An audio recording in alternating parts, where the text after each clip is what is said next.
It is the Sengoku Jidai. Besieged and surrounded by his enemies, a lord pays a group of men to see his only child to safety. But do they have the skill to ensure her safety? And can they even be trusted? For this is an age of honor and treachery, of blood and valor, of gold and steel. Now available at Amazon, Smashwords, and at studiobrainstorm.net. Links in the description.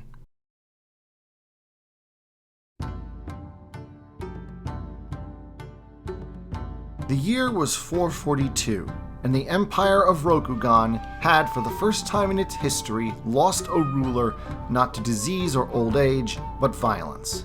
Empress Yugozo Hime had died amidst the Battle of the White Stag, in which gaijin adventurers and supposed merchants had been expelled by force from the empire.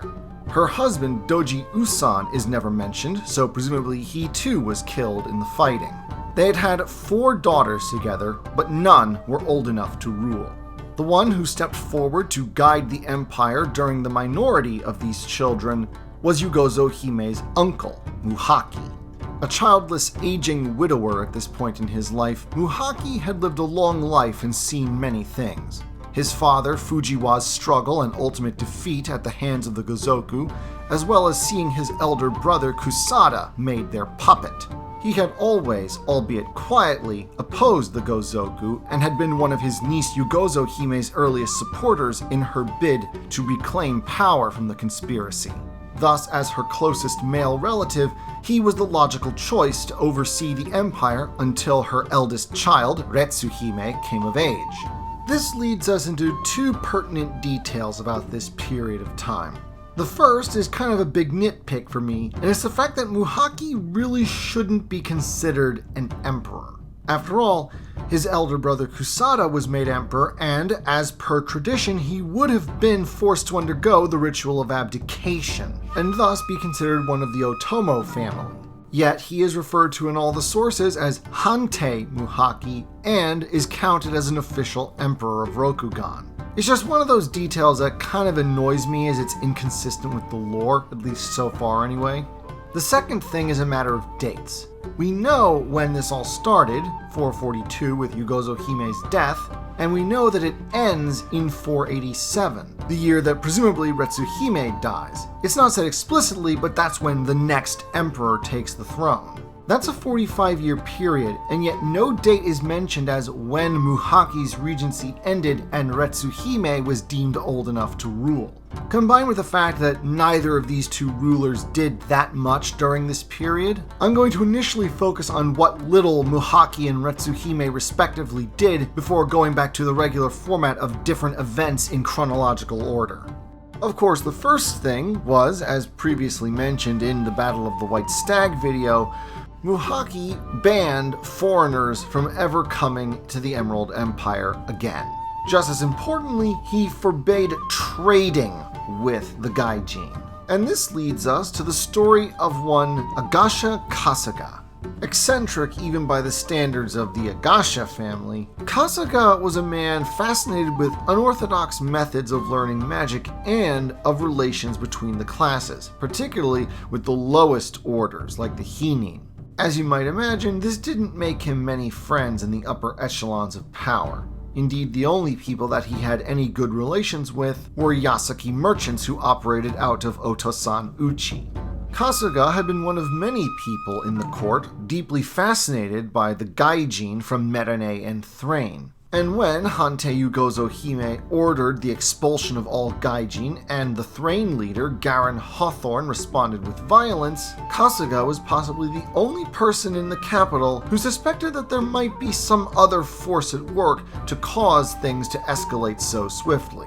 Of course, we know that Kenshin's helm was that other sinister force at work, but Kasuga had no way of knowing that. At any rate, after the Battle of the White Stag concluded with the flight of the remaining gaijin ships, several foreigners ended up being left behind, including the Merane leader Teodoro Cornejo. Despite the fact that these men were officially enemies of the Empire now, Kasuga willingly sheltered them in his own home. Then, appealing to his Yasuki merchant friends, managed to secure passage for the Gaijin back to their home countries, accompanying them himself. Kasuga's actions were uncovered soon after, his family was taken hostage, and his name stricken from imperial records, a disgraced traitor in the eyes of the empire. Several months later, no exact time is given, to the surprise of Rokugani officialdom, Agasha Kasuga actually had the brass balls to come back to Otosan Uchi and demand an audience with Muhaki. Even more amazingly, the request was granted. Almost no one knows what went on between Muhaki and Agasha Kasuga, but when it was over, the former Dragon Clan Shugenja was proclaimed the leader of a new minor clan, the Tortoise Clan, and was given as his fief the lands of the northern White Stag Peninsula, just outside Golden Sun Bay. Although, he was given the rank of Kizoku, not of Daimyo. But this was not the last unusual incident to involve the foreign Gaijin. That occurred shortly after this. Some undetermined time after the Battle of the White Stag, Muhaki found himself being approached by Gaijin ambassadors. They insisted that all they wanted was an end to the bloodshed. If they would only be given enough supplies to make it back home, they would leave peacefully. Muhaki agreed to meet with the Gaijin, but this turned out to be a carefully laid ambush. Upon arriving at the agreed meeting place, the regent and his contingent of Lion and Seppun family bodyguards came under fire from at least 10 Gaijin snipers with rifles. To the surprise of the Gaijin, there was one lion warrior left standing, a skilled archer named Matsu Koritome. Though severely wounded, he managed to shoot and kill 3 of the Gaijin snipers before they could reload again. Then, somehow, despite sustaining additional wounds, the archer managed to kill the other snipers, then thrust his tanto through the heart of the treacherous Gaijin ambassador before he finally succumbed to his injuries. In the aftermath, Muhaki declared that after this, every year, the Lion Clan would hold an archery tournament in honor of this peerless and loyal samurai. The new Lion Clan champion, Matsu Zaruko, successor to the dead Akodo Kurojin, would take the contestants of the first such tournament and form them into a new vassal family of the Matsu, the Koritome. A few years later, in 447, Muhaki had yet another unusual encounter, though this time with Rokugani samurai, not foreigners. A weary group of samurai in the ragged armor of the Crab Clan approached the imperial court. Their leader, Heiichi, told a story of how his ancestors had been trapped by a landslide and then by a mysterious supernatural being. They had only recently managed to persuade this entity to let them go free again, promising that they would defend the Twilight Mountains alongside it. They also brought with them 3 tons worth of jade and iron, claiming that these were back taxes that they hadn't been paying in a long time. Because they'd been imprisoned. Muhaki was so impressed by this story that he proclaimed the creation of a new minor clan formed from these crab survivors, with Heiichi as their head. Thus was founded the Boar Clan, tasked with guarding the Twilight Mountains and its rich and very important supplies of iron and jade. The last thing that is attributed to Muhaki, although there is a great deal more doubt in this instance, the story goes that Muhaki, who again was a childless widower, during his time as imperial regent, fell in love with a beautiful young geisha named Sadahako. When she suddenly and unexpectedly died young, Muhaki is said to have mourned her loss greatly, and upon his deathbed, though again no date is ever given for this, he proclaimed her the fortune of geishas and artists. To this day, artisans pray to Sadahako for inspiration, particularly those of the Kakita and Shiba families. And to this day, a small shrine to her stands in the temple district of Ryoko Owari Toshi. Now we move on to the Empress Retsuhime. Not much is really known about the second Empress of Rokugan. For the most part, her reign was peaceful, apart from a few occasional skirmishes, such as small-scale raids by the Yobanjin barbarians from the northern border on the lands of the Dragon and Phoenix clans. It was also during her reign that the art of rock gardening was invented by a Togashi monk. There are really only two standout moments in the course of her life as empress. The first being her marriage, for Retsuhime was the first Hantei ever to not take a consort from the Crane clan, instead choosing a Matsu husband, a match scorned by many in the imperial court, although never to the empress's face. But according to some sources, Amaterasu, the lady's son, herself disapproved of this union. Supposedly, this was evidenced by the fact that Retsuhime produced no children and would ultimately die without a direct successor to the throne. The consequences of that will have to wait for a future video. The only other event of note during her reign was when she received an audience by the now aged Agasha Kasuga, leader of the Tortoise clan.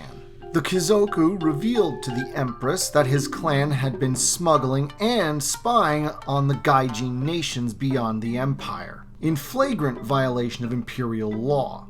He then presented all information gathered by his clan and offered his own life in recompense for this crime. Instead of killing him, Retsuhime confirmed the Tortoise clan's duty to spy on foreign enemies of the Empire, and even expanded their charter to make the Tortoise clan the caretakers of the imperial capital, responsible for keeping the streets clean, repairing damaged homes, and performing other such menial tasks. Kasuga died soon after and was succeeded by his daughter, Kasuga Genjiko. She is mostly remembered for encouraging each member of her clan to follow their own paths, as she believed that flexibility and diversity of method and approach, as well as mindset, was the Tortoise clan's greatest strength. This eventually became the basis of the Tortoise clan's philosophy, known as the Path of No Path. But while we're on the subject of underhand, under-the-table dealings, we must now address an event concerning the Scorpion clan. If you recall the Reign of Genji videos, after the war with Fu Lang, Shosuro was the last of the Seven Thunders to return alive from that fateful mission to destroy Fu Lang. She did die shortly after though, and as a result, her lover and Scorpion clan founder Bayushi demanded that the Scorpion clan be given guardianship of the 12 Black Scrolls. When this request was granted, the scrolls were given into the keeping of the Yogo family. Well, by the time of the Battle of the White Stag, Bayushi Junzen, the Scorpion clan champion, was beginning to lose faith in the Yogo family for some unknown reason. Specifically, he was increasingly mistrustful of its daimyo, Yogo Ichinore, and so he made the fateful decision to entrust 3 of the Black Scrolls, the 3rd, the 5th, and the 6th one, to the care of his young and capable son, Bayushi Tesaguri. It seemed a sensible choice. His son was not only a capable general, but a brilliant shugenja in his own right. Unfortunately, that trust proved to be misplaced. Very few have any idea of exactly what caused Tesaguri to betray his father's trust. The big prevailing theory is that, after the Battle of the White Stag, he saw, washed up on the shores of Golden Dawn Bay, Kenshin's helm, the infamous cursed artifact. Specifically cursed to make any undertaking of its wearer fail. And since Tesaguri's task was to guard the 3 Black Scrolls entrusted to him, the helm inflamed his greed, and so, in 445, he sold the 3 Black Scrolls for profit to the Phoenix clan. He replaced them with forgeries and pretended like nothing happened, but Yogo Ichinore was not so easily fooled. Through arcane means, he discovered that these scrolls were in fact forgeries and brought this to Bayushi Junzen's attention. Tesaguri made the mistake of fleeing when his father called for him to explain himself. 1, this was pretty much an admission of guilt. 2, the Scorpion are very good at tracking down people who are trying to hide from them. Tesaguri was captured, Ichinore took possession of Kenshin's helm, realized that it was cursed, and so sealed it away in a secret location so that it could never cause future harm again, and Junzen, hurt and outraged by his son's betrayal, decided that death was too good for him. Ironically, for a clan famed for being dishonest and deceitful, the Scorpion clan prize loyalty very highly. And so to them, betrayal is one of the worst things you can possibly do. See Junzen's opposition to his cousin Bayushi Atsuki, one of the architects of the Gozoku conspiracy. And thus, in 445, Bayushi Tesaguri was taken to a forest just outside of Kyuden Bayushi and was tied to a tree.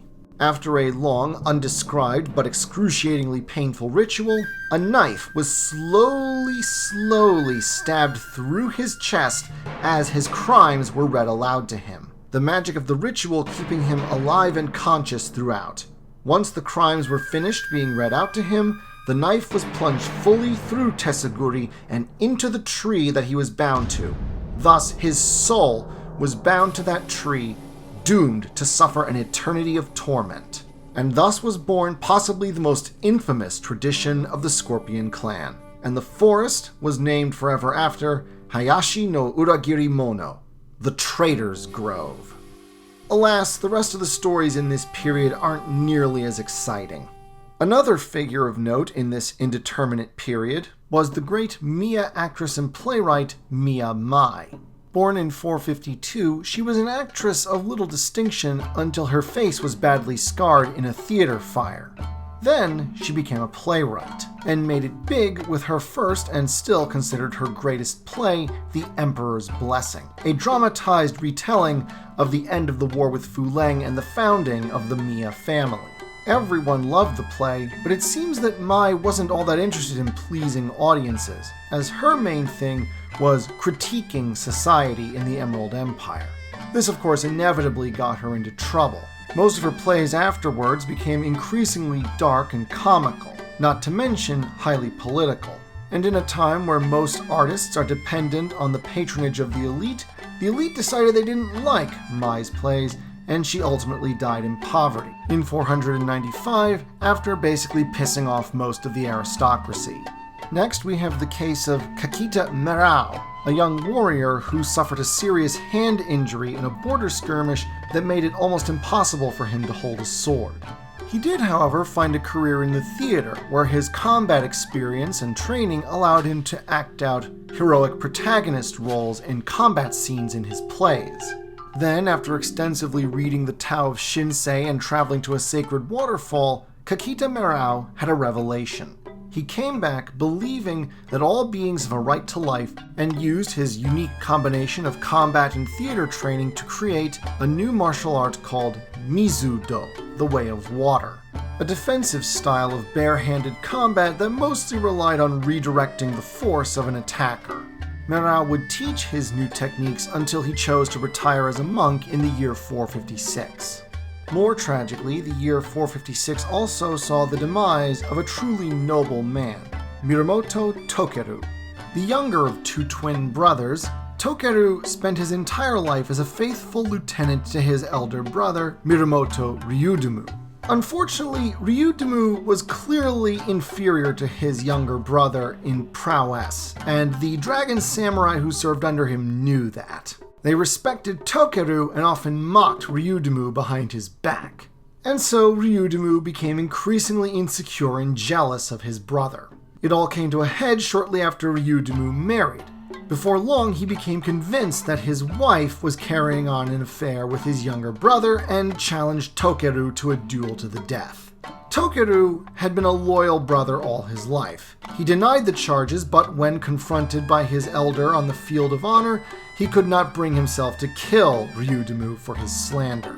And so, Tokeru died, something that the Dragon Clan would mourn for many years to come, and he would be held up as an exemplary model of samurai loyalty. There were two other noteworthy samurai deaths in this time period, though admittedly they were both more dignified. There was Ichiro Fureheshu, a Badger Clan samurai who died killing an Oni in 462.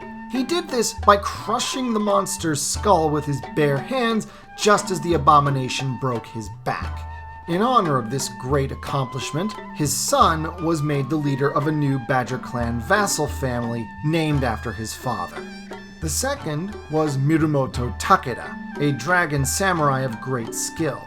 In 480, he held off an entire wave of ogres so that his lord could escape to safety. When the site of Takeda's last battle was returned to, All that was found was a scroll bearing the words, "I was prepared." Badass. The final event of note during the reigns of Muhaki and Retsuhime is somewhat comical, honestly, and that was the Master of Fire, Isawa Takao. Born in 465, Takao was one of those prodigies that only comes once every couple generations. A master of the magical arts by 18, he became the Elemental Master of Fire, one of the 5 rulers of the Phoenix clan, at 21, one of the youngest to ever attain that exalted rank. Unfortunately, the problem of rising so high, so quickly, so young, meant that Takao was not particularly mature, and he soon garnered a reputation for being rash, immature, and prideful. So prideful, in fact, that Takao found the idea of anyone having greater authority over the magic element of fire than himself, Master of Fire, offensive. The thing that offended him the most, though, was the concept of the Oracle of Fire. According to Rokugani legend, shortly after the kami fell from heaven and began to create the Emerald Empire, the Lady Sun and the Lord Moon began to increase the gap between Ningendo, the world of mortals, and Tengoku, the realm of heaven. Forced to choose between abandoning the mortals or abandoning the heavens, the 5 elemental dragons, the dragons of fire, wind, water, the void, and earth, chose to go to the heavens, but left behind a portion of their essence in a human vessel. These are the oracles of the 5 elements. You don't have to think of them too hard, as they don't really become relevant until storylines much, much later. All you need to know here is that the Oracle of Fire, possessing the essence of the element itself, was arguably the most powerful fire magic user in all of Rokugan, and this was something that Isawa Takao could not stand. And so, in the year 489, only 2 years after Hantei Retsuhime's death, Isawa Takao, aged 24, sought out the Oracle of Fire, and found this powerful chosen emissary of the dragons inside a giant pillar of fire that could be seen for miles, for it stretched from the earth all the way to the heavens. Takao challenged the Oracle of Fire to a duel, but the other did not respond, seemingly in a trance. Takao then arrogantly tried to enter the Pillar of Fire to confront the Oracle, and was burnt to a crisp immediately. The Oracle dismissed the Pillar of Fire, and that was that. Honestly, there just really isn't much to say about this period in the history of the Emerald Empire. It's just one of those transitional periods from one big event to the next. But oh, the next event is definitely going to be a big one, featuring one of the most formidable characters in the L5R setting.